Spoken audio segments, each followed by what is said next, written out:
Ben Nelson here, the everyday real estate investor. Hope you're having a fantastic day. Thanks for tuning in again to the podcast here.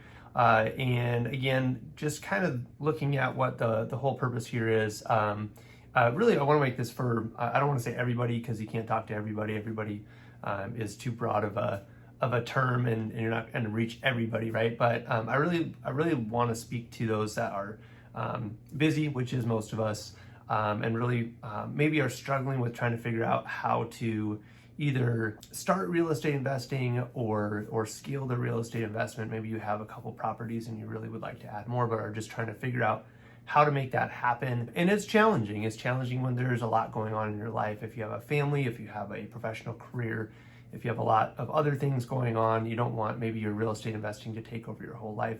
Maybe you do have a goal of becoming a full-time investor, you're just not there yet, and you're trying to figure out how to make that transition. Or maybe you just don't want to be a full-time investor. Maybe you just want to figure out how can I do this and limit my time involvement in it. I really see the benefits of real estate investing, but I don't want to invest all of my time in it. So that's really the focus of this, and there's a lot of ways you can do that. Which we have talked about in some of the past episodes and will continue to do so as far as different strategies. That's the great thing about real estate is there's a lot of different strategies. There's a lot of different ways you can be involved in real estate, and some of them are a lot more hands-on involved, and some of them are a lot more passive, and you can be more of a passive investor, and then there's everything kind of in between. So I love that about real estate, that you can be involved in real estate in different ways. And kind of to fit it to your personality, your approach to it can be different based on your personality, your investment philosophy, the things that you want to accomplish. You can cater that to, you can cater your investing to how you want that to look, which is awesome.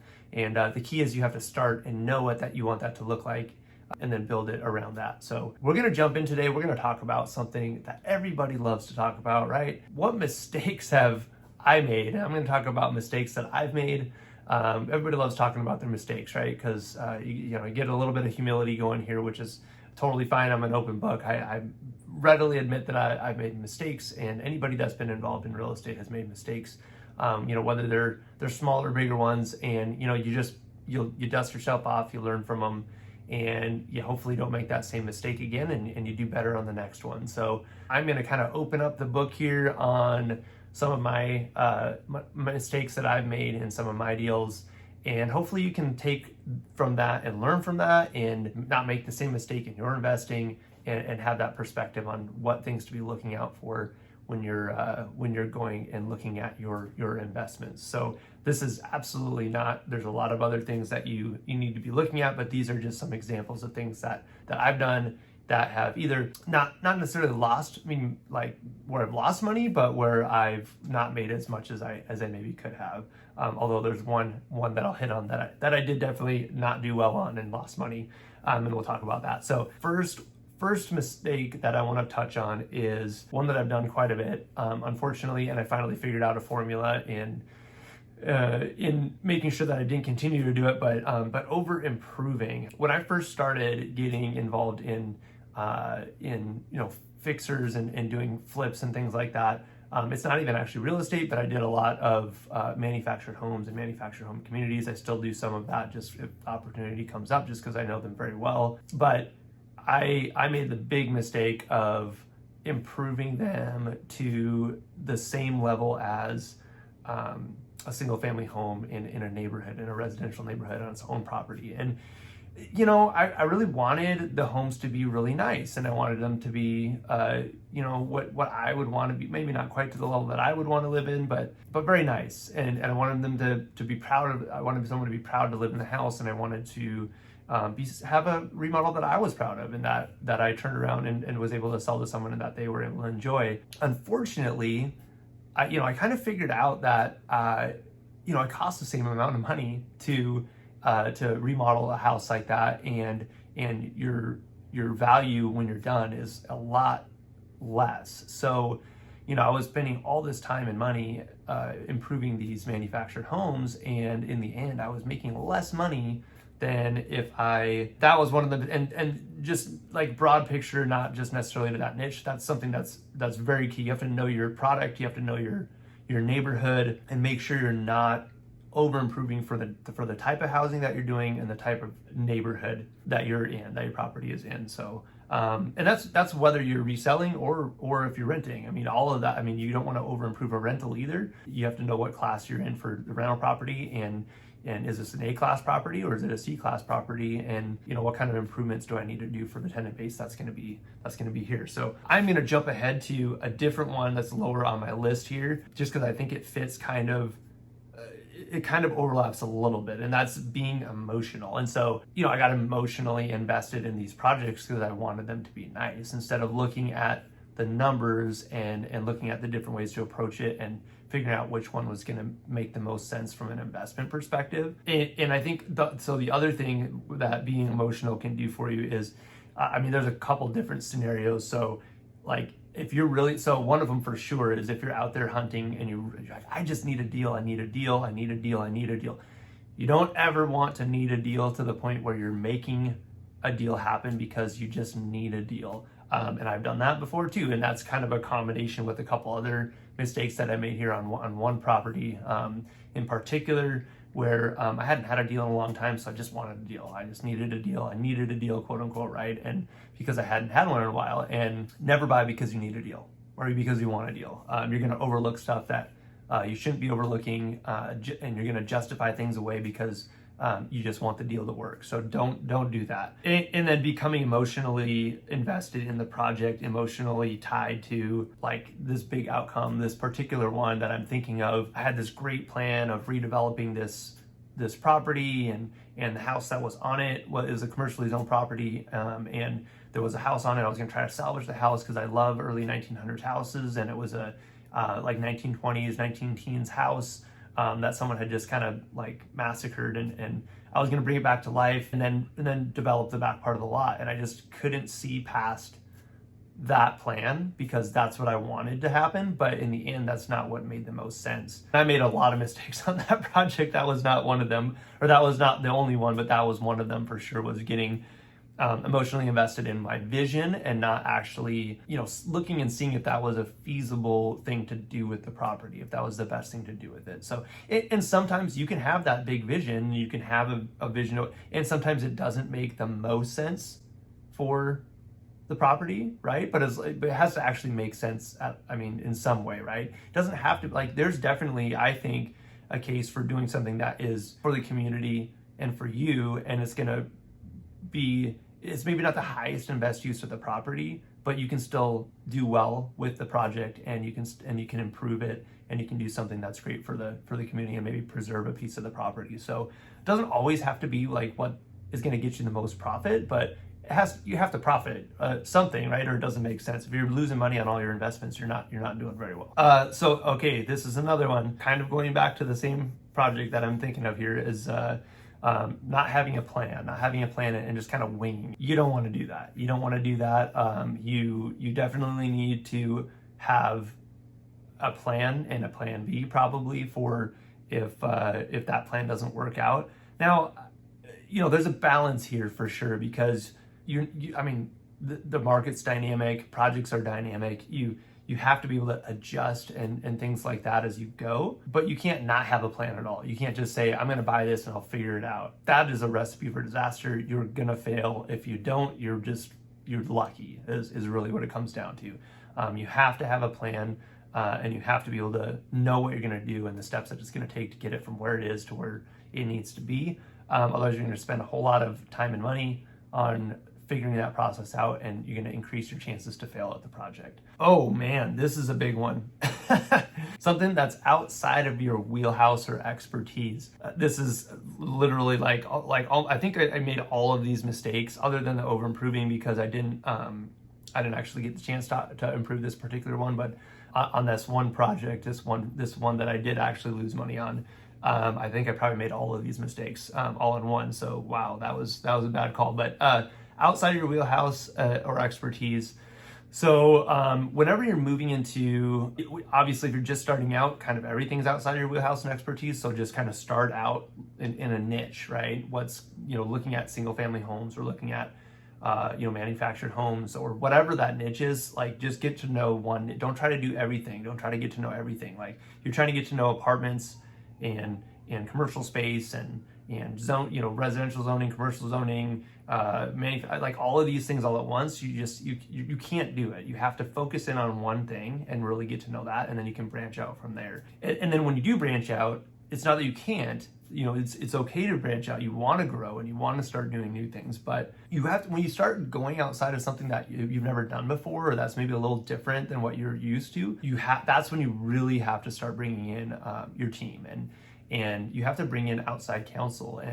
And what I did on this one, so the seller financed. It was actually a really easy deal. The seller was willing to finance. I had some funds set aside for what they wanted down, and so it was a really easy deal. The downside of a really easy deal is it's really easy to go into without any outside vetting, meaning you don't have an appraiser looking at it, right? You don't have, I am a real estate broker. This was years and years ago, but it was commercial zone property, which I was not familiar with at the time. So, or as familiar with as I should have been. And honestly, I didn't really look close enough. Again, going back to the, seeing past it, I just, hey, I'll figure it out as I go, right? It's a good enough deal to seller finance, right? So, which obviously it wasn't.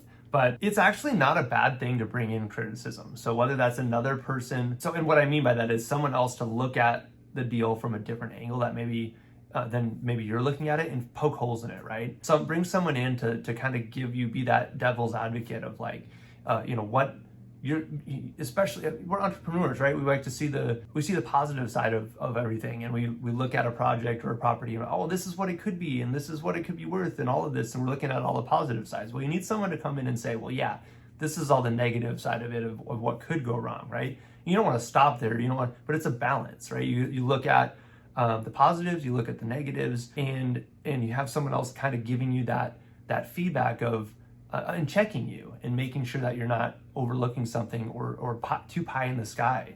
And I didn't do that. I didn't do any of that, and I didn't have I didn't have a loan, so I didn't have an appraiser going in to double check values or anything like that. And literally all I had to do was call someone, and ask and say, hey, what do you think about this? I'm thinking of buying this property. This is what I'm thinking of paying for it, and I'd like your opinion. And they would have given it to me. I mean, I could have called a commercial broker, I could have called a commercial appraiser and asked their opinion, and they would have given it to me. And then maybe it would have cost something, but you know what? It would have been a lot less than what I lost on the project. So your contractors, how much is it going to take to fix this and get it where I need it to be? So you're not just guessing and making numbers up in your head, right? So all of those people on your team are critical, especially when you are stepping outside of something that is not within your normal wheelhouse. They're there for a reason. They're there to help you make sure that you're not buying a deal that's gonna lose money. Okay, next one. Overpaying. Wow, how simple is that, right? Well, I did that on this one. So, analyze your deal realistically, underwrite it, have another set of eyes underwrite it with you. Hey, I'm looking at this deal. What do you think? What am I missing? Again, all of these things are a balance. You have to analyze, but you don't want to overanalyze, and you don't want to overthink either, right? Otherwise you get that analysis paralysis. You're never going to do anything. You're never going to pull the trigger on anything if you analyze too much. But you absolutely have to have due diligence and prudence in underwriting. And when it's your own money, I guess you can be as loose as you want to be, as loose as you feel comfortable with, but you're playing a dangerous game if you're doing that, I think. But hey, it's your money. You can do what you want. But if you are taking any investor's money or doing seller financing or private money or anything like that, you have to. You can't be. You owe it to your investors to make sure that you know what the numbers look like, and you know what the deal looks like, and that you're doing that due diligence to make sure that the deal is going to work and that you know what those numbers are. So analyze. Don't overpay. Don't pay for what something could be. And we've been in a market where people have done that. You're adding speculation to it when you say, well, this is what it is, but really it should be this, and it could be this, and then you pay for what it could be, but it's not that. And again, I think there's cases that you can make where that makes sense, but don't give away your entrepreneurship. Don't give away your business plan that you're implementing, any more than you have to get into a deal, because the seller's not implementing that, right? So why should the seller reap the benefit of your hard work and efforts that you're going to implement in your business plan, right? They haven't done that. Rents aren't here. They're back where they used to be. So, or where they are currently. So just because they could be this, they're not. So you don't want to pay for what they are, not what they could be. Don't overpay. I mean, that's the bottom line, right? So this is more of kind of like a philosophical one than a practical one. Thinking on the wrong level. So what do I mean by that? This could be either thinking too big or too small. So I think that's a lot of times when you're starting out, and again, this is kind of one of those things that I really want to make sure that I'm speaking to in these episodes is there's a lot of people out there that are doing great things. They're doing huge things. I love a lot of the stuff, the multifamily people that are out there doing big deals. You listen to guys like Brad Sumrock and you go to events like multifamily investor summits and things like that, and they're doing awesome things, and they're doing big deals, and they're raising lots of money, and they own thousands of doors. And you listen to Brandon Turner and the guys on Bigger Pockets and all that, and a lot of them talk about having all these units and doing big deals, and it's great. I have no problem with doing that, and that's fine. But especially when you're just starting out, or if you have a couple doors, it's so overwhelming to a lot of people to think about having 1,000 doors and like all the things that need to happen. You're just not there yet. Your systems aren't there. Your mindset's not there. Your resources and your team, none of that stuff is there yet. So it just can get really overwhelming, and it can shut you down, and you start to think, well, I can never make that happen. That's just crazy. And so instead of actually being inspired by it, you are held back by it, and you don't take any action because you don't actually believe that that's possible. So that's what I mean by thinking too big. Thinking too small, on the other hand, you don't want to think small. You don't. Hey, if you only want to own a handful of properties, a couple duplexes, that's totally fine. That's great. It's better than buying nothing. You're going to do well with that. It's adding to your retirement plan and your cash flow and all that stuff. That's awesome. Good for you. Go out and do that and make that happen. And stop there if you want. But you also don't want to think too small in the sense of this is all I can do, right? I can only buy a property a year. I can only buy this. I would like to do this, but I'm only able to do that. Like you're capable of more than what you think you are. You just have to take it one day at a time and build your team and take the steps and keep listening to podcasts like this and connecting with people and all that stuff. So don't think too big. Don't overwhelm yourself, but don't think too small either. Think a little bigger than what you think is possible, but not so big that you just shut down and your mind says, I don't see that. And I know that goes counter to some of the gurus out there and what they say. And I think there is a place for some of that stuff, like Grant Cardone and his 10x thinking and all that stuff. I think that's because that kind of gets you outside of I do actually like that thought process of like, let's get out. How do you 10x your business, right? If you try to double your business, you can do that by tweaking and doing like little things and stuff, but to 10 times your business and 10 times what you want to buy and all that stuff, you have to like reinvent your business. So I totally get that. I totally understand that. If that's where you're wanting to go, then that's great. But again, like don't think so small that you're not pushing yourself to do more than what you could be doing, and don't think so big that you're like crippling yourself because you're not really believing that you can make it happen. And then kind of in that same realm, just a little twist on that, I guess, is on the thinking big part. A lot of times if we think big, we're thinking individually, and this was something that I made a mistake on early too, and it actually took me a while to think through it, is thinking bigger to do bigger deals, but then thinking bigger in the sense of doing things together as a group and working together and joint ventures and syndications and sharing, and bringing someone in to do the development piece, and you can do the retail piece or the building piece or the marketing piece, or go source the deal or bring in the money. There's so many parts that need to happen, and if you're trying to do all that on your own, that gets super overwhelming as well. You can't do as much if you're trying to do all of that on your own. And so this whole concept of, instead of going solo and trying to get the whole piece of the pie, having more of an abundance mindset of, hey, if I bring in more people, I can actually do a lot more. And yeah, you have to share the deal, you have to share the project, but you can be more effective because you've got other experts, you've got other people that have abilities and resources and strengths that you don't have, and they're bringing that in, and so they can be effective in that area while you're effective in the area that you're strong in, and then you come together and you're more than the sum of the parts, right? And so now you're doing a bigger deal and you're doing it together, and yes, you're sharing it, but you're sharing part of something larger instead of getting the whole thing of something smaller. And then not only that, you're able to actually go out and do more and be more effective and do more projects.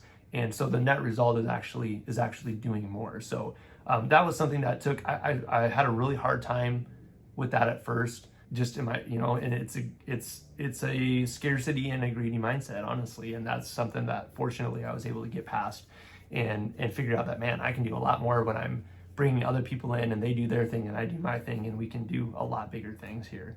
And you got to view them, these, whether they're partners or team members, you have to remember they're not an expense. Like, oh man, I have to share with my business partner, or hey, I have to pay my property manager. Man, this is a bummer. It's an expense. It's not an expense. They're an asset to you. That's an investment in your asset doing better, and they're helping you produce a return. So they're helping you implement your business plan and make your project happen.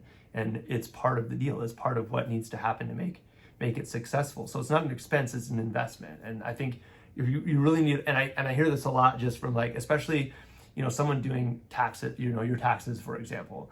You can go to H&R Block, or I'm not throwing H&R Block under the bus, by the way. I totally nothing specific to them, but I'm just saying, like, you can go into kind of like one of those box store kind of deals, and they're going to put you in a box, they're going to fill in the form and all that stuff, and they're going to do the job for you. They're going to get your tax returns done, and then it's kind of plug in the numbers, it spits out the result, there you go. Or and you're going to pay a certain amount for that. Or you can go and you can hire a basically consultant based firm like I do, and yeah, you know what, it costs a whole lot more money than it would for me to take my stuff to H&R Block or something like that and have them just punch in some numbers. But you know what, I guarantee you that they're paying for themselves.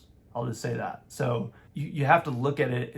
They don't cost me money. They help me be strategic in my taxes and to save money on my taxes, right? Because they find ways that I can, of course, within the realms of the law and legally and all that stuff, take write-offs and do, use the tax law to my advantage and within the framework of how the tax law is meant to be used, and maximize my return there. So that's the power of a team. Is you gotta think of it as an investment. They're there to help you. They should make you money, not cost you money. That's really the point. So anyway, we've talked about that in the past as well. Last couple notes on mistakes that I want to just as we wrap up here. You're gonna make mistakes, okay? Everybody makes mistakes. Hopefully they're small mistakes. At the very least, learn from them. You want to debrief whenever you do a project or whenever you do something. Like, take a look, what could have gone better, what went really well, what did I really screw up, and that way you can you can look at it with those fresh set of eyes after you're all done, and figure out what you need to do better next time, and you just learn. You learn and you figure it out as you go. So you want to be prudent. You want to do a lot of these things that I've talked about, in this episode up front. But you ultimately, you can't be so afraid that you're going to make a mistake that you don't move forward, because you are going to make mistakes. Just know that going into it. Cover your downside and do the best you can to make as little mistakes as you can, but just don't let the fact that you probably are going to make mistakes stop you from taking action. And again, let them teach you and let your team help. Don't be so, I guess, egotistical that you think you need to figure it out on your own. If you think, hey, I can figure this out on my own, I really think you gotta check your mindset. Your team, you have to lean on your team. You have to be able to admit when you don't know something, when you don't know all of how something works. And if you try to be a know-it-all in in the real estate investment business, you are going to fail, and you're going to fail bigger, because you can't possibly know it all. You're learning. I'm learning every day. Everybody that's been in this game for a long time says that they're lifelong learners, and they're learning stuff every day, and they still will be, and they still lean on their team because they know that they don't know it all. So that's where you need to be. Know that you don't know it all. Be okay with making mistakes. Lean on your team, and just take action and adjust from there. So I hope this has been helpful to you. Wow, I had to be super humble here because I just admitted a whole lot of mistakes that I've made over the years with investing, and I hope that it's helpful in preventing you from making some of those same mistakes. So be prudent. Make sure you're not over improving. Make sure you have a plan. Make sure if you're going outside your wheelhouse, that you have people alongside of you to help you, a good team, partners, whatever that looks like. Don't be overly emotional. Don't overpay. Don't think too big or too small, and don't be so caught up and greedy that you don't see the potential of bringing in partners and going bigger and having multiple people involved in a deal versus trying to keep the whole pie for yourself. So thanks again for listening, everyone. Again, I am working on building the community around this whole podcast to bring everybody together, to be able to have more connection other than just listening. I love doing these and putting things out there, but it's just me talking into a microphone, and I love the interaction, and I want to be able to connect with you guys, and I want you guys to be able to connect with each other. And so that's the goal here, is not just me talking and you listening, but to be able to exchange and chat and prop each other up and learn more from each other and push each other towards our goals and all of those amazing things. So keep listening, keep your ears and eyes out for that. And I'm going to be just bringing that group together, that platform, and then there'll be more additional content and resources and tools through that platform. So I'm super excited about that. No to be determined date on that quite yet, but hopefully soon. Anyway, thanks again for listening, guys, and make it a great rest of the day, and we'll catch you on the next episode.